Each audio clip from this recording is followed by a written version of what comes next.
All right, welcome back to Madseason Sports. Teddy, how you doing? Good, man. What's going on? Man, a lot to go over. Yeah, golly. Hot take of the weekend. What's your hottest topic right now? Um, well, not necessarily on the field, but off the field, and it's going to be on the field that LSU is SEC West champs. That's huge, man. I mean, that's the biggest thing. I mean, um, Alabama and the refs pulled it out.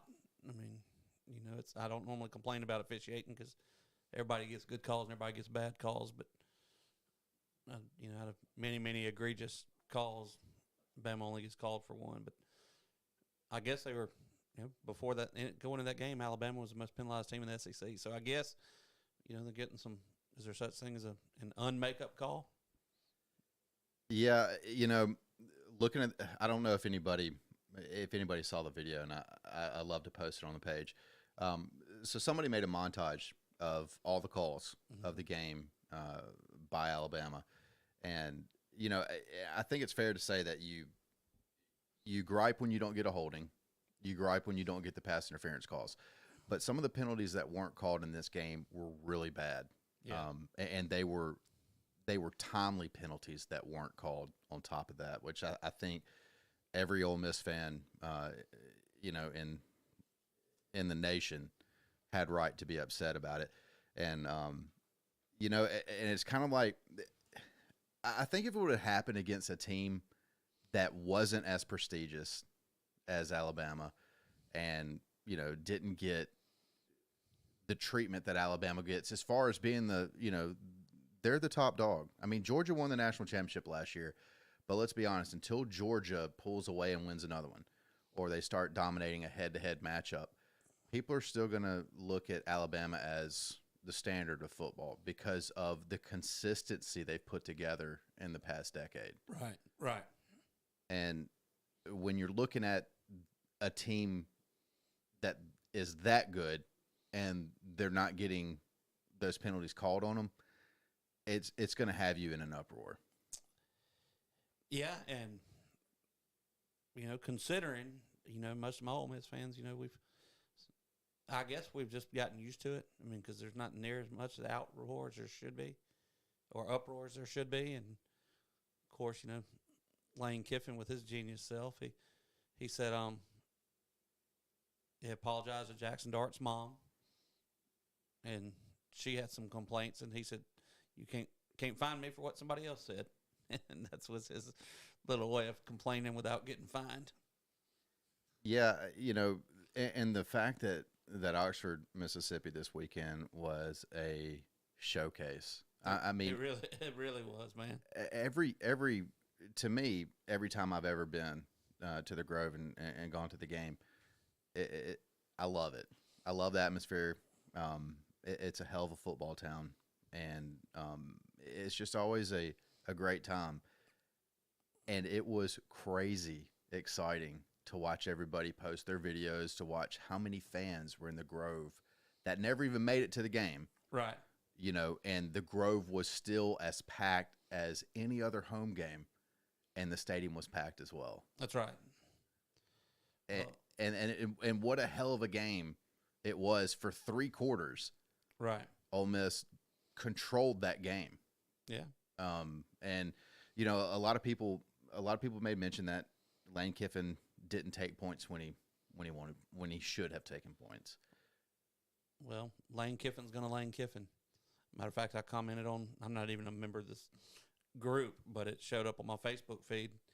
And the guy said, if Lane had kicked 2 field goals, we would have won the game or tied the game or whatever. And I said, I didn't even join the group. I did comment on that guy. And I said, well, as far as you're concerned, Lane Kiffin should just take his going for it on fourth, tail on to Auburn. Yeah, And the guy that hits me with the emoji, the I don't know emoji, I mean, he's Lane Kiffin's going to Lane Kiffin. You take the good with the bad. and and I think I don't think there's an Ole Miss fan out there that can say that Lane Kiffin hasn't brought this program up to the next level. I mean, I don't think that's even an argument. Right.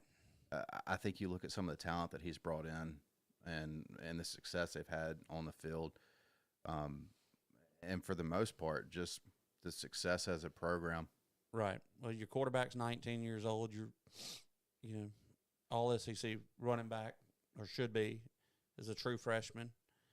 And to the point of I don't know if he'll be a first or second round pick, but Zach Evans will play in the NFL. He will. And I think he's eligible after this year. Now, I don't know if does he got to go, or does he come back and be a part of a two-headed monster next year? At what point does your stock not get any higher? And he's had a decent year considering he's had some injuries and concussions, and no call Saturday knocked him out of the game. So I don't know if Zach Evans comes back or not. But the core part of your team, with that exception of Mingo, is coming back next year, and maybe Malik Heath. I'm not sure, but they've got a lot to build on. There's some depth at the offensive line. There's some depth at the defensive line. So, as long as the elephant in the room doesn't happen, Ole Miss will be good again next year. Who do you think showing out the most this year for Ole Miss? I don't think anybody thought Judkins would come out and do what he did. Nick Saban said we sure would like to have him on our team. That's not just coach speak either. If that was, he probably would like a do-over. But Judkins, would he be doing what he's doing at Alabama? I don't know. I guess playing at USC, and even though he's a Utah kid, we think of him kind of as a California kid. I think we expected Dart to air the ball out a little more, kind of like he did against Vanderbilt. But when your running backs are that good and your offensive line's that good, you keep doing that. I don't know about standout, but I'm happy with how Malik Heath has done with transfer first year in the system. And obviously Judkins, I don't think you can put anybody ahead of Judkins. I think it's a two-man race for the Connolly Trophy between Judkins and Shedeur Sanders. I've got to check these stats because this is amazing. With the offense that Ole Miss has, this has 2022 season stats. He's rushed for 1,171 yards, 15 TDs, at a 5.7 yard average. That's incredible for sharing time with another running back. Yep. And having the offense that throws the ball like Ole Miss does. I haven't been throwing it that much this year. They haven't as much. Lane just plays to his strengths. And, if you looked at Jackson Darts, of course he was a true freshman at USC. If you look to I think he had 9 touchdowns, 5 interceptions, and 61% completion percentage. That's about the same ratio he has at Ole Miss. Maybe not the touchdown to interception, but the same percentage, and he's got some growing to do, and I think he will. So it's not Ole Miss isn't a predominantly passing team. People think that with Lane Kiffin just because of what he's done with Alabama, but he's always tried to be balanced if he can. Yeah, I don't think you go anywhere but up with Dart as your quarterback. I think one of the games that he, this game against Alabama crushed him. I know it did, physically and mentally, because, they played well enough to win that game. Right. Easily. It's we got 2 losses in LSU and Alabama, and we came out of the gate pretty fast against both of those. And I don't know if faltered is the right word, but kind of faltered down the end because you didn't finish. Anytime you don't finish, you falter, even if you play well. So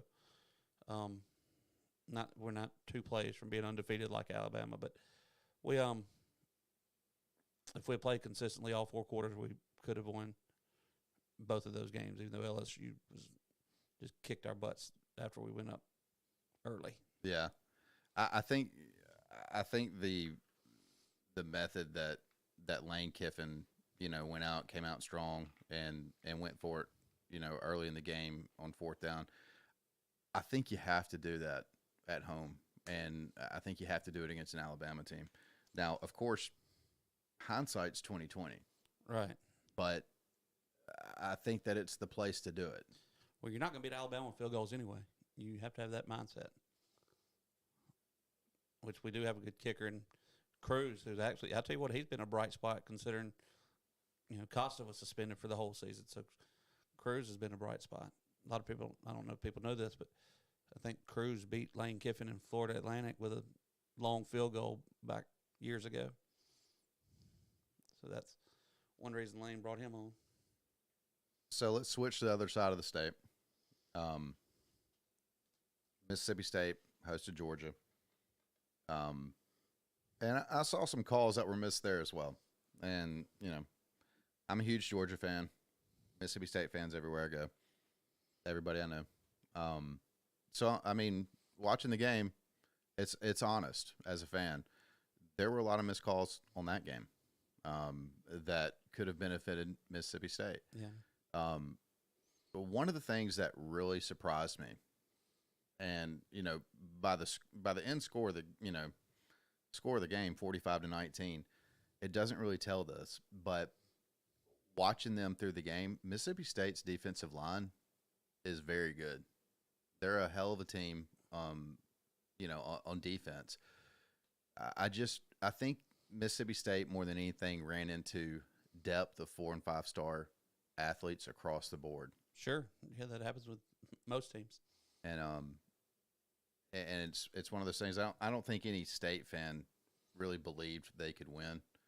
I think if they're honest, I mean, I think, you know, the any given Saturday statement's going to come out, but I think if you're really honest with yourself, I just don't think you have the offense to move the ball against a defense like Georgia.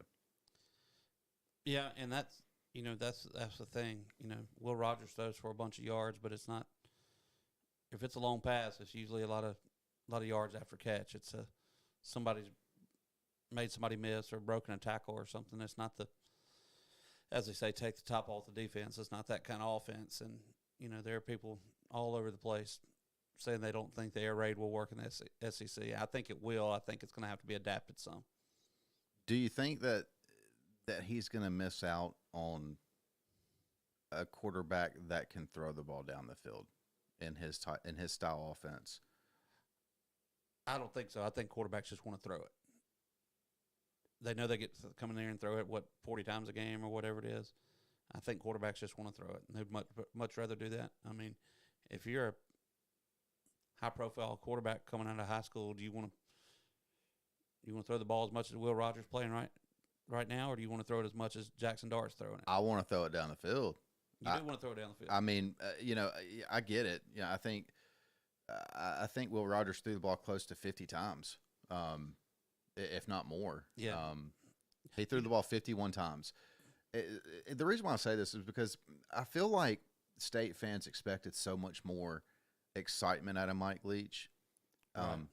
You know, I don't think they expected personality excitement. I think they expected football excitement. Right. Well, I hate to say it, but I think it's from not knowing that offense. That this is what the offense has always done. I mean, you know, as far as I know, there's only been, you know, 2 wide receivers, you know, do anything major production-wise in the NFL that played for Mike Leach, being Michael Crabtree and Wes Welker. And, you know, Crabtree was dynamic in college, and he was a really good NFL player. But even NFL player, Crabtree was not a take the top off the defense big time. And what we all know, Wes Welker took what he learned under Mike Leach and made a career out of it. Yeah. And then both of them possession receivers. Correct. I mean, Wes Welker obviously more than Crabtree. Yeah. Simply because he played in the slot, but I mean, each of them have their, you know, each of them have their strong suits, and both of them could catch the ball and had, you know, very successful careers. Do you think that this is going to be a long-term deal for Leach? You never know because you don't know. Well, I mean, obviously he didn't make all the rules, but you know they don't have an athletic director right now. But they don't really need one because they're not desperate to make any hire in any major sport. So, I don't know. I think Mike Leach is on a. You know, I think he's on a. I'm thinking. In my mind, 2 more seasons after this one, if he hasn't done anything. But we have these unrealistic expectations. What Lane has done at Ole Miss has far exceeded any expectations that any of us had. If anybody said they thought he was going to go 10-2 in the regular season last year and be 8-2 with a complete rebuild this year, they're lying. I mean, I think the over/under for Ole Miss to win was 6 games this year. Yeah, maybe 7, something like that. and so they've exceeded that with 2 games to go. So, as far as Mike Leach, I mean, who knows in the world we live in right now? You know, they had to pay Joe Moorhead to go away. You know, and it's gonna. You know, I hate having to keep bringing it up, but this is the world we live in. It just depends on how deep in the coffers they want to go. Yeah. But I think a lot of I think a lot of the pressure and I think a lot of the mentality of this right now, and as far as the world we live in, is because of the success that Lane Kiffin's had at Ole Miss. You look at the success that Mike Leach necessarily hasn't had right at State, and it's not like he doesn't have good athletes. I think Will Rogers has. I think he has the ability to play in the NFL. He does. And I'm knowing thinking a career, I hate to say it, but probably a career backup. Sure. And that's one of the best jobs in the world. Yeah. Hey, I mean, if I'm going to play and get paid to do so from the bench, it's and become very, very, very wealthy. Yeah. I mean, I think I said last week, Chase Daniels made $30-40 million in his career, and if Chase Daniel moves to town, he's instantly my richest friend. I mean, not saying I'd become friends with him, but if he was one of my friends, he would be my absolute richest friend that came to town. Yeah. You know, whether I live here or anywhere else.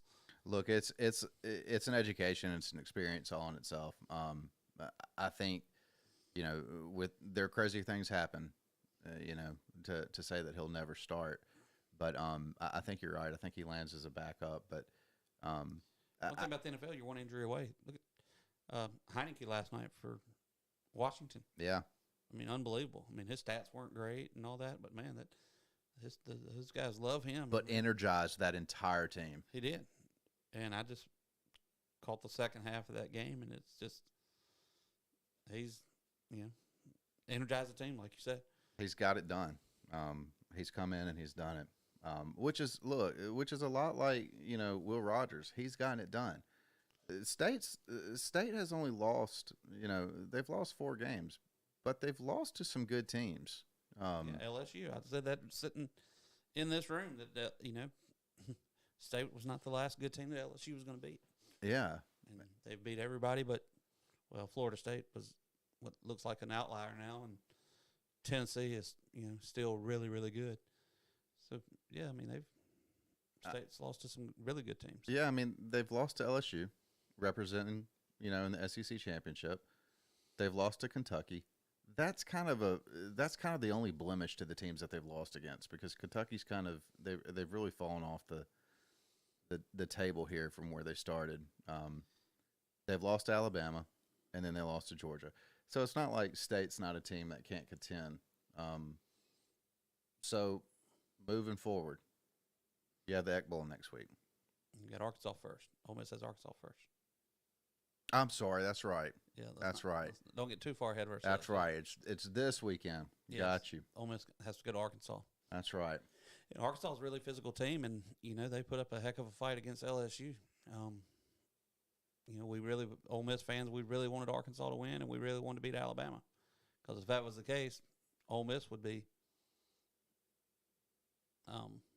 in the driver's seat to go to Atlanta, which how unrealistic is that? Yeah. And to realize how close it was, how close that LSU Arkansas game was, and how close Ole Miss Alabama was. What if Ole Miss was 9-1? I mean, I keep going back to them, but Arkansas, and I think KJ Jefferson will play. And there are a lot of people think that with KJ Jefferson that they will beat Ole Miss, but we'll see. They're really physical. Sam Pittman's teams are going to play physical. Yeah, ex offensive line coach for Georgia. Well, he's been good for them. Yeah. I don't think that they can beat Ole Miss, even with Jefferson playing. I will say this: if there is a time to beat Ole Miss, this is it. Simply because of what happened this past weekend with Alabama and them going in, to Fayetteville.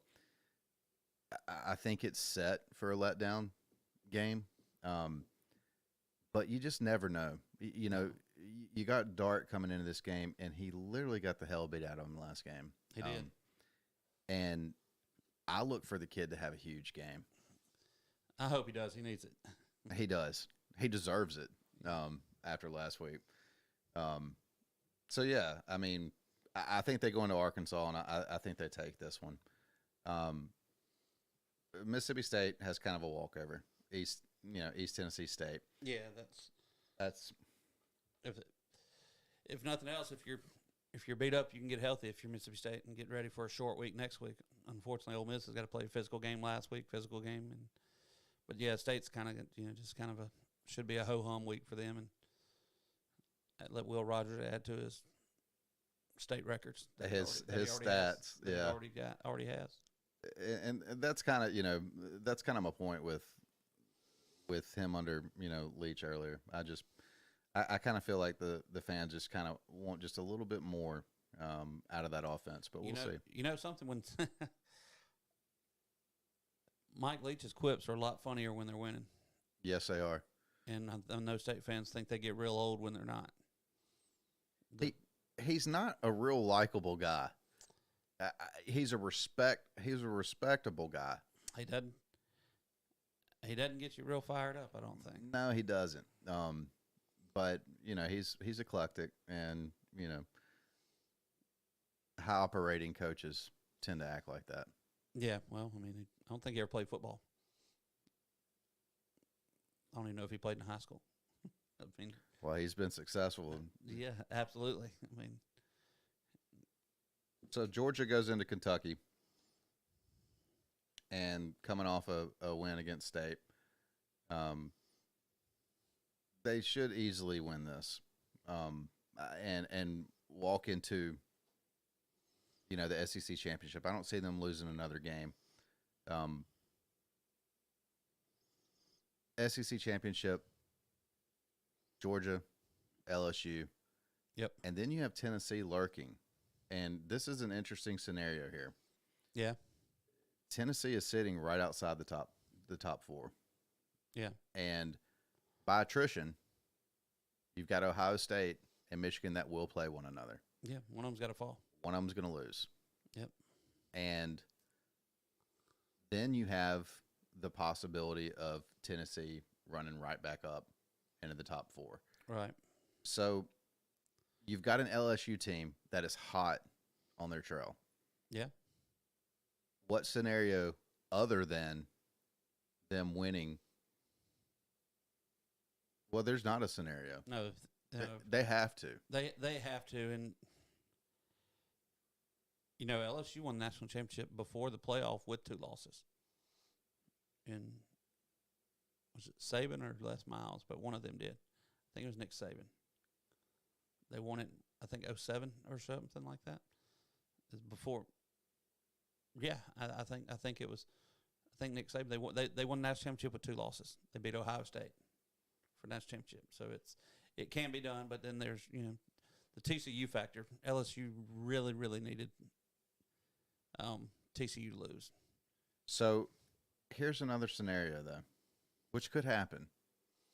I mean, easily. Tennessee keeps winning. LSU keeps winning. LSU could beat Georgia. I mean, I don't think it's, out of 10 games, I don't think you give them, 4 of them. Right. But it could happen. Right, yeah. I mean, anything can happen. So LSU wins the conference championship, the SEC championship. Tennessee wins out. Ohio State, Michigan game. You could have 3 SEC teams in the top 4.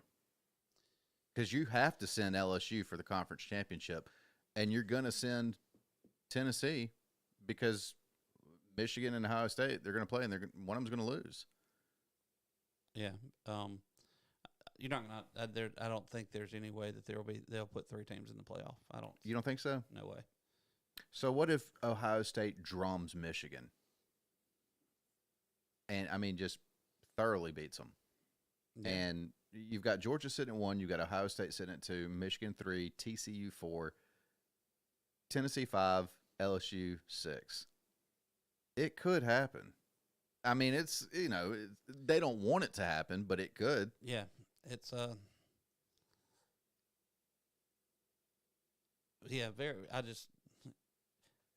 just not beating Georgia. I mean, I know we're having fun with the conversation. They're just not. I get it. mean, I don't want him to either. I mean, it's my cousin Dustin Alford may disagree.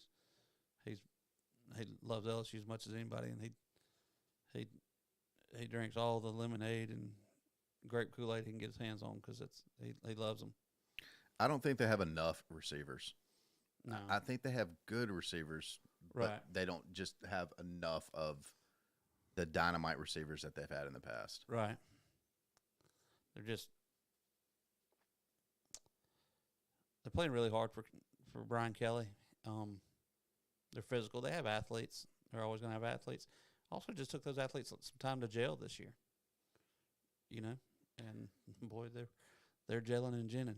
This was a team that people were ready to run the head coach out of the stadium before the season really got started. Yeah, this is a team that state fans were wanting to fire Mike Leach because LSU beat them. Yeah, I mean, yeah, and lost to FSU, Florida State. Yeah, by a missed extra point. right. So I mean, to say that they're the biggest surprise in college football probably wouldn't be accurate. I think you definitely give that to TCU. But to say that they're the biggest surprise in the SEC, I think so, definitely. Yeah, I don't think anybody expected them to go on the run that they went, not only before the season, but definitely after the opening game. right. Yeah, you thought the season was over. Yeah, Thought about FSU. If Florida State can beat them, anybody can beat them. right. That's what you thought, and they've proven that not to be the case. It's gonna be I just don't think they got the horses to run with Georgia, and I think Georgia keeps their foot on the gas through this week, and then they've got a cakewalk with Georgia Tech, so they're going to be plenty well rested for that game, for that SEC championship game, I should say. So let's. What are your top picks that you like? You're having a bet, and I love the halftimes. You know, Yeah. to me, I just like. I like the odds of the halftime because the way you laid it out. Yeah, you're not going to take the foot off the gas. Right. I mean, should have went 2-0 last week. Tennessee was favored by 10.5 at half. They won. They were coming by 11, and they dominated the second half. Georgia was minus 8.5, and short of a punt return for a touchdown, cover that. And that's 2-0. Exact same two this week. They're both going to be around 11, 12, first half. And, last week, the game would have been the way to go on both of those. Yeah. Because they both covered the spread. Yeah. And I think they'll both cover this week because they're both around, Georgia's 22.5 point favorite. And I think Tennessee's 21.5, somewhere along in there. I think they'll both cover the first half. I think they'll both cover the game. Tennessee, they try to tell us that it's not run up points doesn't help you. But when you hang 66 on somebody, No kidding. people take notice. And, and in a voter, maybe not a voter, but in the committee's mind, they say, ooh, they have been on fire. They've been averaging, 65 a game since they got beat by Georgia. So look for Tennessee to keep their foot absolutely on the gas. I think Tennessee makes it in. There's a good chance. I do think Tennessee makes it in, and I think they deserve to. Now, granted, everybody's going to say they're going to bring this up. It's better to have a loss early in the season than it is late in the season. And the loss to Georgia is kind of the sun setting on that. So I don't, I think if there's a knock on them, that will be the knock because you really don't want to see a showdown between those two teams again. Well, if you're going to have a loss, you want it to be to the number one team that's undefeated. I'll agree with that. If you got to have a loss, that's who you want to have your loss to. I mean, I think that I think Tennessee goes into Columbia this weekend, South Carolina, and I think they destroy them. They do. Yeah, I don't see any way they don't. I mean, short of an injury to Hendon Hooker, I think that game is probably easily my lock of the week. Yeah, they win by 30. Yeah, easily. Yeah. like you said, they are hanging 50 plus and into the 60s on some teams. I think they go into South Carolina, and I think they embarrass South Carolina, and that is my pick of the week. Well, I got that. I got Georgia and Tennessee both written down for first half and the game. I wish you could parlay the half in the game, but you can't. So you can't parlay a halftime bet with the overtime with the overall. Not in the same game. Okay. You can't take Georgia minus 12 in the first half and then Georgia minus 21.5 or 22.5 in the second half. You can't parlay those. That'd be a sweet deal. I don't understand exactly why they can't. Explain it to me, because I don't. Well, if Georgia's up 45-0 at halftime, and you're the casino, you're like, well, that's done. Yeah. You don't want that. You don't want to be covering both spreads by the end of the game. I mean, by the end of halftime. Hey, look, bettors go through this every week. They go through this every weekend where they're getting their ass kicked on both sides of the line. My dad passed away in 1993, and the casinos, I think, were constructed in 94. And when I first heard that the casinos were coming, or, you know, I told my dad about them. I was like, man, that's pretty exciting. He said, son, just remember, they don't build those big, pretty SOBs by people winning. Right. He said, just keep that in mind. And there's also a reason there's no clocks or windows. It's kind of like Jokers. That's right. And everybody knows where Jokers is. Yeah. Let's switch over to the NFL, because I'd be remiss if we didn't talk about the tragedy with the New Orleans Saints. We have traded away our number one pick, or our first round pick next year. We moved up and grabbed a guy who, Trevor Penning, who injured his toe in literally the first game of the season, and he hasn't played since. So we have no first round pick next year, and we have no quarterback that can lead our team. Yeah. Well, our good friend Jake Wimberly said earlier today, and it made a lot of sense. Suppose you don't want to be the guy that follows the guy. You want to be the guy that follows the guy. Yes. And long and short, that means Dennis Allen's not going to be our coach long, because he followed a legend in Sean Payton. And that goes for the quarterback who followed Drew Brees. That's correct. I mean, I think you're dead on the money with that, and I think that this is really getting away from Dennis Allen quick. They go into Pittsburgh this past weekend, and they get embarrassed by the Steelers, not because the Steelers played great, but because the Steelers are a bad team and they played bad. Yeah. And they still won. I think that's what just burns me up about it the most, about the Saints, is to me, it didn't even feel like a game. Yeah. You know what I think we're going to see more of them? I mean, I know the Saints were terrible and all that. I was thinking about who might the Saints get next. I think we're going to see fewer college head coaches go be NFL head coaches. I think we're going to see less and less of that. And you think we're going to stick to? I think offensive defense coordinators in the NFL will be manning the head coaching positions in the NFL. One thing is I'm going to share with you, and I'll never go political on this show, but there are a lot of people in an uproar that Jeff Saturday got named the Colts coach with no experience. Well, if you've invested $1 billion, or how much ever money Jim Irsay has put up to buy the Colts,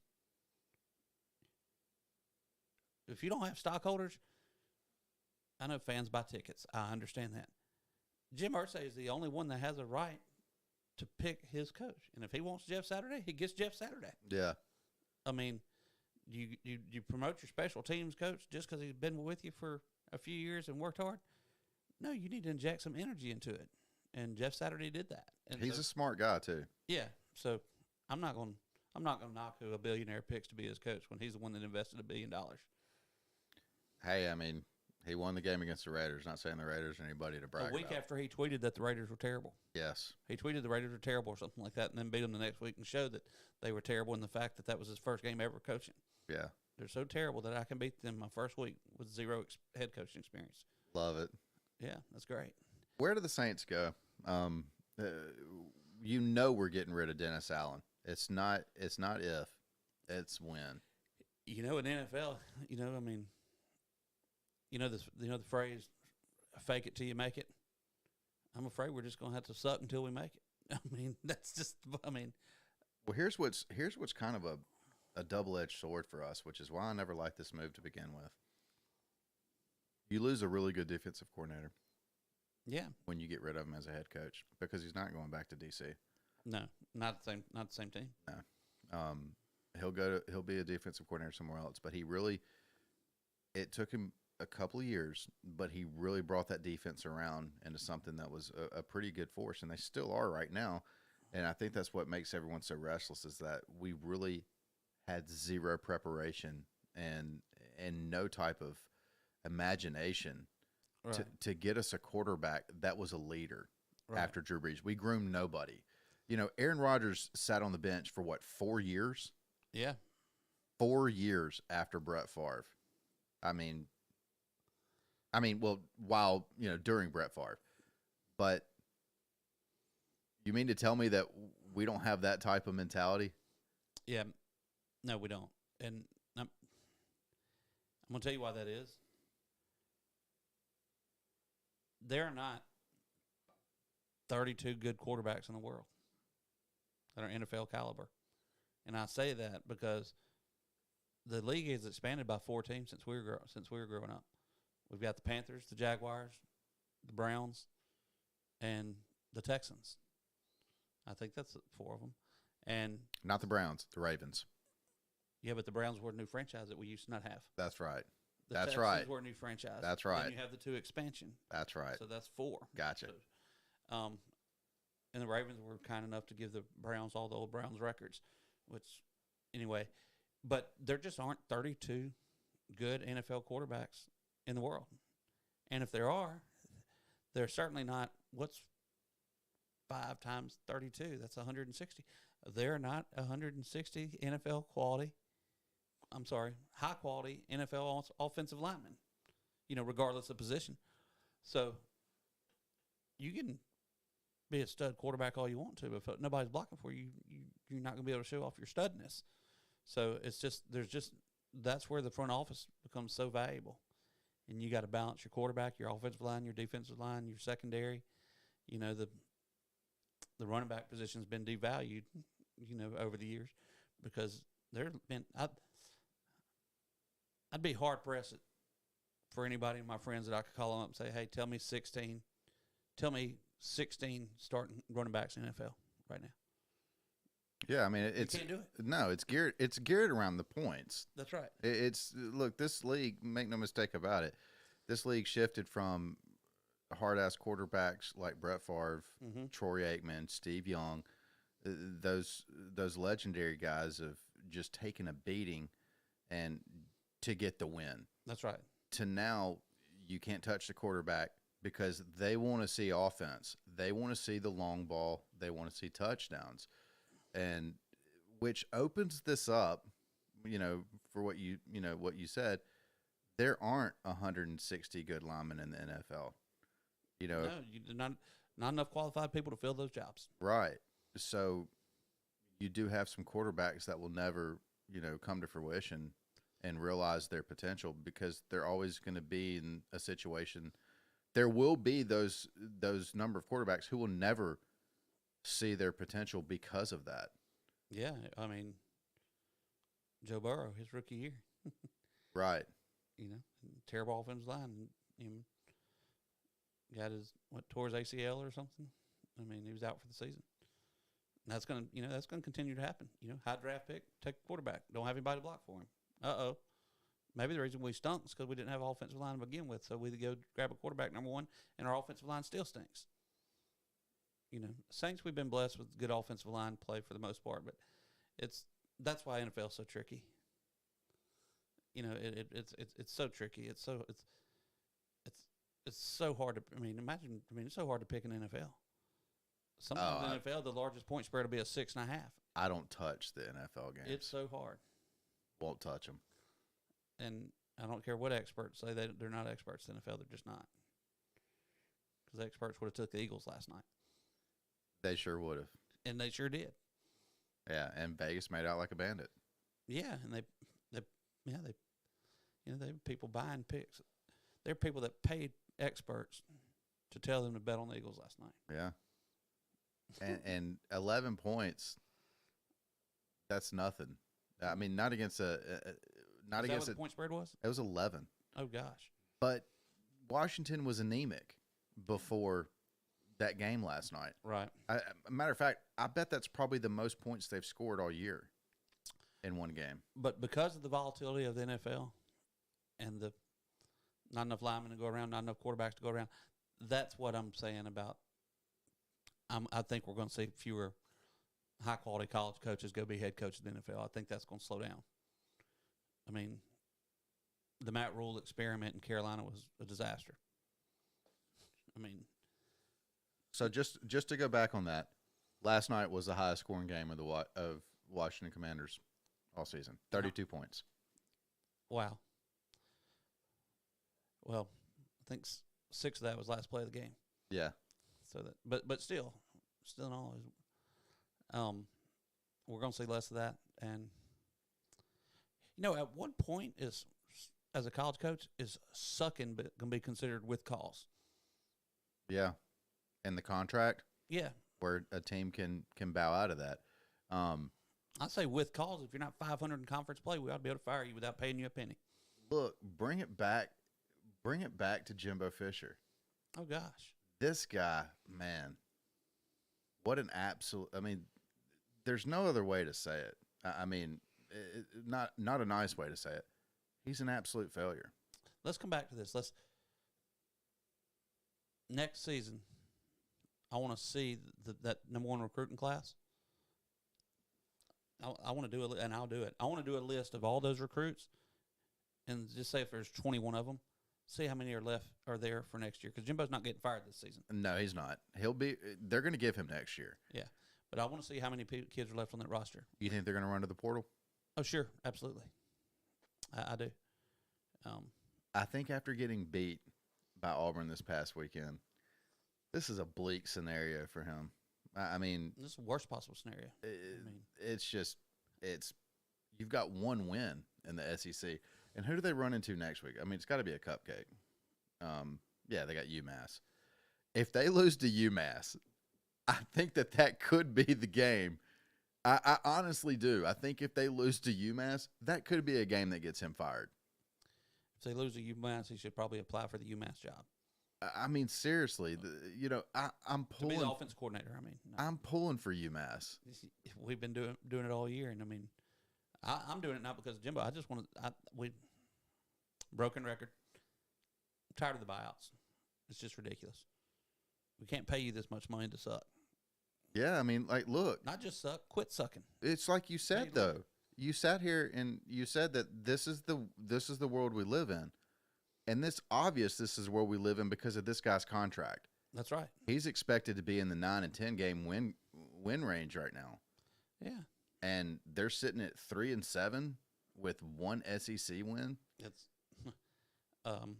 unacceptable. I would love to be a fly on the wall for those brandy and the cigar room conversations with these boosters that have put together this to bring him in with such. Yeah, because before the season they were patting themselves on the back because they were preseason ranked number 6. Right. Highest preseason ranked team to not go to a bowl game, to not reach bowl eligibility anyway. Preseason number 6. And it's come off it's off the tracks. It's done. It's I mean, it really is. But look, I do want to see them lose to UMass because it would be amazing. Yeah. I mean, it really would. Yeah. With all the talent, no, it's not going to happen. But I do want to see him come back next year, and for one reason only. I want to continue to watch. It's like NASCAR. I like the competition. Yeah. But after a certain amount of, 2 people, rubbing and racing, you want to see some of the wrecks. Right. I mean, without, bodily harm. And this is what he's running into. He's running into the buyout. It's the battle between the buyout and the coach's success. Right. So you want to see these two collide in public. Yeah. One thing about a scary thought for everybody in the SEC. I don't think this has even been mentioned. Say Jimbo gets fired after next season or during next season or whatever. And Hugh Freeze at Auburn, Hugh Freeze at Texas A&M scares the you-know-what out of me. With all that talent, absolutely. And that much war chest to battle. Yeah. Go to battle with. He comes from money at Liberty. That's the scariest combination in the world is Hugh Freeze at Texas A&M. But Liberty money doesn't compare to A&M money. It doesn't generate as much. Right. I mean, the program itself doesn't generate. Now, the people behind Hugh Freeze. Yeah, I'll spend we'll spend $50 million knowing that we'll make it back from football revenue, but we're not going to spend $50 million when our revenue is only this amount, which I know is new contracts up there, 8 years, $5 million or something, but that's still not. Hugh Freeze won't. He'll never survive that contract. No, he's gone. Yeah, without a question. I mean, that was a nice gesture, by Liberty, but we all know he's gone. Right. Real quick before we go, I know it's early. I'm hearing a lot of rumors about Lane Kiffin and Ole Miss. I mean, to Auburn. I still don't think it because I think I could be wrong. I personally think that he would, my opinion, my guess, if I had to bet on it, I would pick him to want Nick Saban's job at Alabama. Yeah. It's not a. I think it's a fit for. I mean, I think it's a natural fit for him. If you, like I told someone today, a flight of stairs is average about each step's about 8 inches. Imagine running up a flight of stairs and all of a sudden one of the stairs is 4 inches instead of 8. That very well could be what could happen to Lane Kiffin at Auburn. Yeah, because you're gonna have. But also, there's the guy following the guy. You don't want to be the guy following. You don't want to be the guy following Nick Saban, or do you? I think Lane Kiffin loves that challenge because at that point, that's the mountaintop. Hey, but I think his personality is definitely big enough for it, and I think he's a real talented coach. What I think is dangerous about what I think about the possibility of him leaving is not as impossible as it sounds, is because I think that a lot of people feel like he's got a connection with the players. But this is something that everybody, they love it and they hate it in the same breath. If Lane Kiffin were to go to Auburn, Dart would follow him. He couldn't. He'd have to sit out a year because transfer portal rules. Oh. Judkins could. Dart can't. That's right. You can transfer one time without sitting out. That's right. One more thing I want to add. But Altmaier. Yeah. He can. He can. And he's just as talented. Yeah, Lane, think about this. When I'm talking about NFL coach, college coaches not going to the NFL. Say Lane leaves Ole Miss and goes to Auburn, takes a bunch of money and stinks it up, and they run him out of town. He's going, at the point of him being worth 70, 80 million, he's not going to be an OC in the NFL when he's worth 70 million. I just don't see it. Right. Unless, he has the hope of going to be an aspiration to be an NFL head coach again, but if you're 55 years old, 57, do you want that grind anymore when you're already worth that many millions?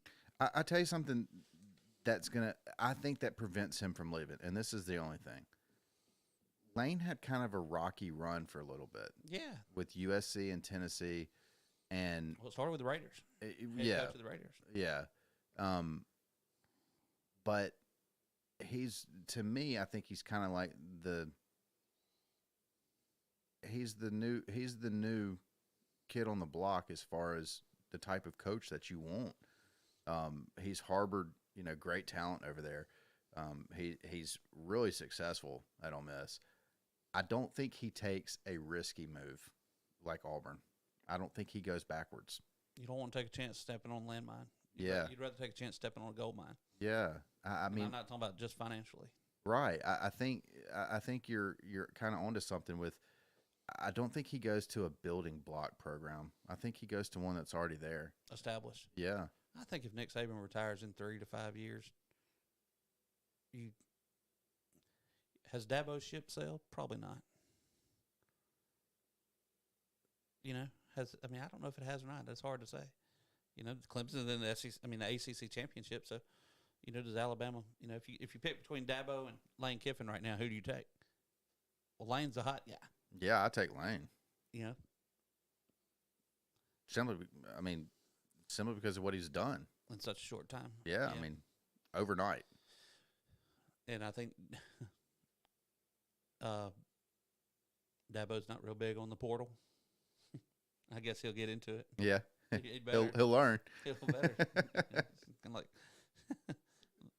saying I don't. If you got to do it, you got to do it. Well, man, what are your plans for Saturday? Are you doing anything? I'm not.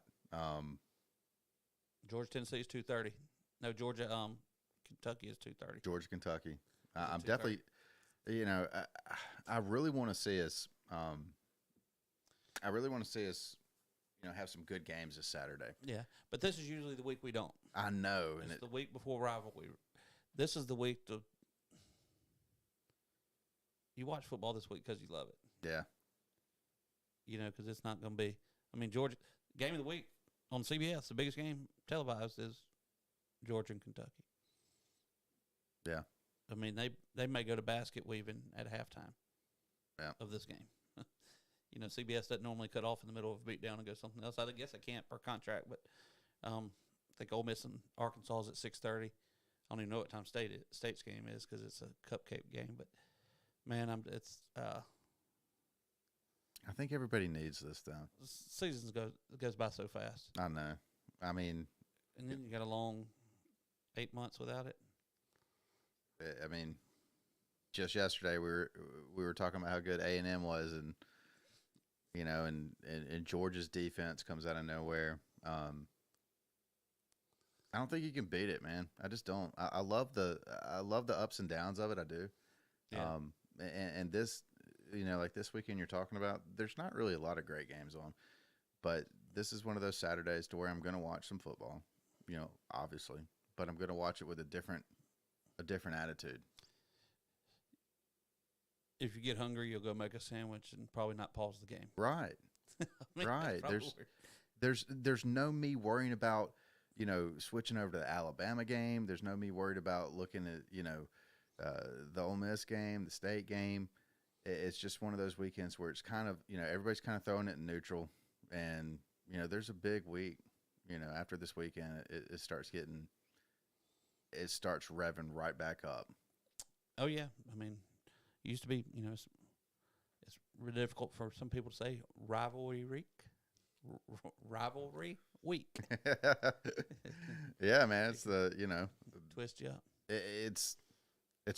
It's what we live for. I mean, let's be honest. It's golf football.